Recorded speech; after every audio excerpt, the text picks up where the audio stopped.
여러분 안녕하십니까? CJB 8시 뉴스입니다. 지자체가 예산을 더해 목돈을 만들어주는 행복결혼공제 사업이 올해부터 청년 농업인까지 확대됐습니다. 석 달도 안 돼 100명이나 신청을 했는데 농촌 현실을 고려해 나이 제한을 완화해달라는 목소리도 나오고 있습니다. 조윤광 기자입니다.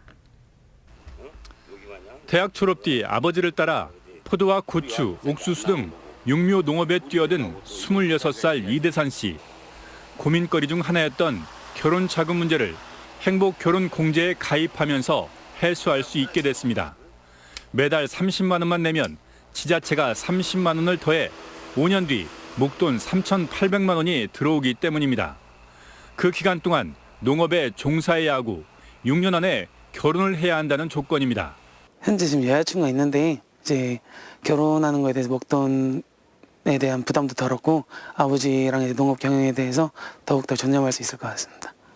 청년 농업인 결혼공제 사업이 시행된 지 석 달 만에 모집 인원인 120명의 85%인 102명이 신청을 마쳤습니다.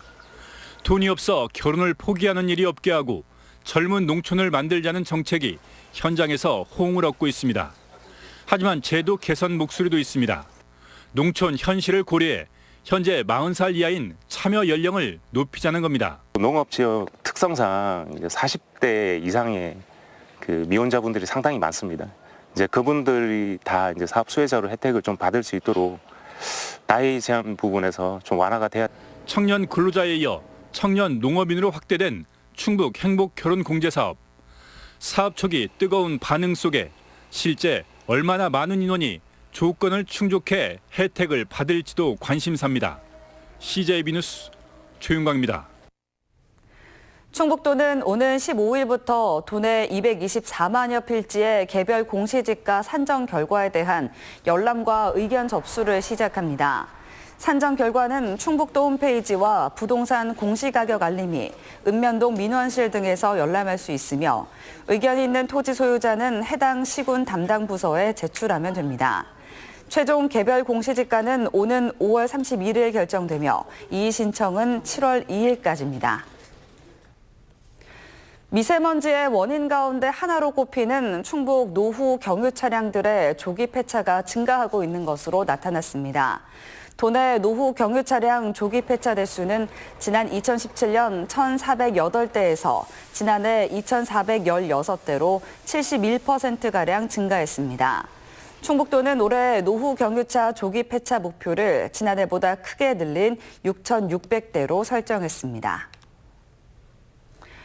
도내 버스가 다니지 않는 농촌 지역에 마을버스와 공공형 버스가 운행될 전망입니다. 충북도의회는 버스 노선이 없는 농촌 마을이나 관광지 등에 버스를 운행할 수 있는 조례안을 제정해 오는 17일 열리는 임시회에 제출했습니다. 충북도는 이 조례안이 도의회를 통과하면 공포 뒤 곧바로 시행할 예정입니다. 봄철 기상이변이 일상이 되면서 과수농가들의 고충이 이만저만이 아닙니다. 해마다 수확량이 크게 줄고 있는 가운데 충주시 농업기술센터가 서리와 저온 같은 기상이변에 대비해 꽃가루 은행을 열었습니다. 장원석 기자입니다. 올봄 남도지방의 과수농가들은 25도 이상의 일교차로 개화기 냉해를 입었습니다. 아직 꽃이 피지 않은 도내 북부 지역도 저온 피해를 줄이기 위해 비상이 걸렸습니다. 지난 봄 기상이변으로 사과와 복숭아 수확량이 10% 넘게 급감했기 때문입니다. 충주시 농업기술센터는 서리와 저온 등 기상 피해를 막기 위해 꽃가루 은행을 운영하고 있습니다. 일부 농가에서 냉해가 발생했고 꽃이 피는 다음 주까지 저온 현상이 지속될 경우 벌과 나비 등 매개 곤충의 활동 저조로 수확량 감소를 피할 수 없기 때문입니다. 저온이 됐을 때 매개곤충의 활동력이 급격히 떨어집니다. 때문에 꽃은 많이 피었지만 수분 수정에 결실률이 떨어지는. 꽃가루 운행은 1헥타르당 15kg의 꽃봉우리를 농가가 채취하면 증량제인 석송자를 섞어 인공수정을 돕는 방식입니다. 복숭아는 17시간, 사과는 24시간에서 제조하는 시간이 걸려서 한 이틀 정도 걸려서 농가에서 가져가 수정을 할 수 있습니다. 시간과 품이 들기는 하지만 꽃가루 인공수정은 기형과유를 줄이고 수확률을 30% 이상 향상시킬 수 있습니다. CJB 뉴스 장원석입니다.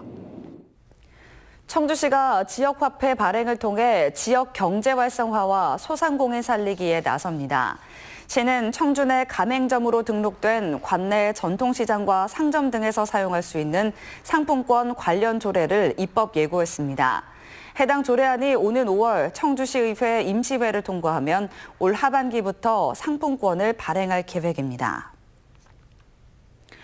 청주 한국병원은 오늘 신관 입구 분수광장에서 환자들과 지역 주민들을 위한 새봄맞이 열린 음악회를 개최했습니다.